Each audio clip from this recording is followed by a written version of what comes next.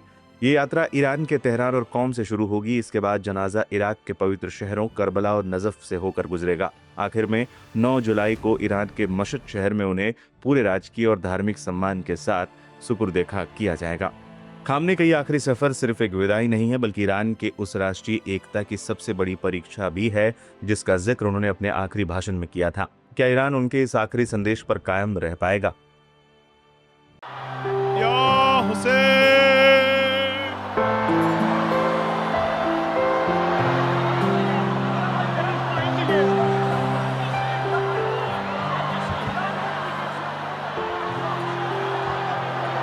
Iran के पूर्व सर्वोच्च नेता आयतुल्ला सैयद अली खामनेई के राजकीय जनाजे में लोगों की भीड़ के बीच एक तस्वीर ने सबसे ज्यादा सुर्खियां बटोरी। तेहरान में आयोजित अंतिम विदाई समारोह में भगवा वस्त्र पहने एक भारतीय संत नजर आए जिनकी तस्वीर सोशल मीडिया पर तेजी से वायरल हो रही है। वीडियो में देखा जा सकता है कि किस प्रकार से खामनेई का ताबूत एक जगह पर रखा हुआ है और उनसे मुलाकात के लिए भारत से गए प्रतिनिधि शामिल हुए और उन्हें श्रद्धांजलि अर्पित की। इसी तस्वीर में देखा जा सकता है कि भारतीय संत भी मौजूद हैं। तो सवाल यही है कि आखिर ये भगवाधारी संत कौन हैं? जानकारी के मुताबिक ये संत स्वामी सारंग मोहिले हैं जिन्हें स्वामी सारंग के नाम से भी जाना जाता है। वे भारतीय प्रतिनिधिमंडल के सदस्य के रूप में तेहरान पहुंचे हैं। उनके साथ पीडीपी प्रमुख महबूबा मुफ्ती, कांग्रेस के वरिष्ठ नेता सलमान खुर्शीद सहित कई अन्य भारतीय प्रतिनिधि भी ईरान पहुंचे जहां उन्होंने आयतुल्ला अली खामनेई को श्रद्धांजलि अर्पित की। जनाजे के दौरान भगवा वस्त्रों में उनकी मौजूदगी ने अंतर्राष्ट्रीय मीडिया और सोशल मीडिया दोनों का ध्यान अपनी ओर खींच लिया। स्वामी सारंग मोहिले का जन्म 7 मई 1973 को उत्तर प्रदेश के सिद्धार्थ नगर से जुड़े एक ब्राह्मण परिवार में हुआ था। वे एक सामाजिक आध्यात्मिक चिंतक और प्रेरक वक्ता के रूप में जाने जाते हैं। वे स्वामी सारंग ग्लोबल पीस फाउंडेशन के संस्थापक हैं। उनकी संस्था विश्व शांति, मानवता, अंतरधार्मिक संवाद, सामाजिक सद्भाव और वैश्विक भाईचारे को बढ़ावा देने के उद्देश्य से विभिन्न कार्यक्रम आयोजित करती है। स्वामी सारंग कई राष्ट्रीय और अंतर्राष्ट्रीय मंचों पर शांति और सह अस्तित्व से जुड़े विषयों पर अपने विचार रखते रहे हैं। स्वामी सारंग की पहचान केवल एक हिंदू संत तक सीमित नहीं है। वे लंबे समय से विभिन्न धर्मों के बीच संवाद और सामाजिक सौहार्द को मजबूत करने की दिशा में सक्रिय रहे हैं। यही वजह है कि वे कई ऐसे कार्यक्रमों में भी शामिल हुए हैं जहां अलग अलग धर्मों के लोग एक मंच पर आए। लखनऊ के मुहर्रम जुलूस में उनकी मौजूदगी भी काफी चर्चा में रही थी। उस दौरान उन्होंने इमाम हुसैन की शहादत को सत्य, न्याय और साहस का प्रतीक बताया था। उनका मानना है कि शक्ति की सबसे बड़ी अभिव्यक्ति विजय में नहीं बल्कि सत्य पर अडिग रहने में होती है। उनके इस संदेश को धार्मिक सौहार्द और मानवता के साझा मूल्यों से जोड़कर देखा जाता है।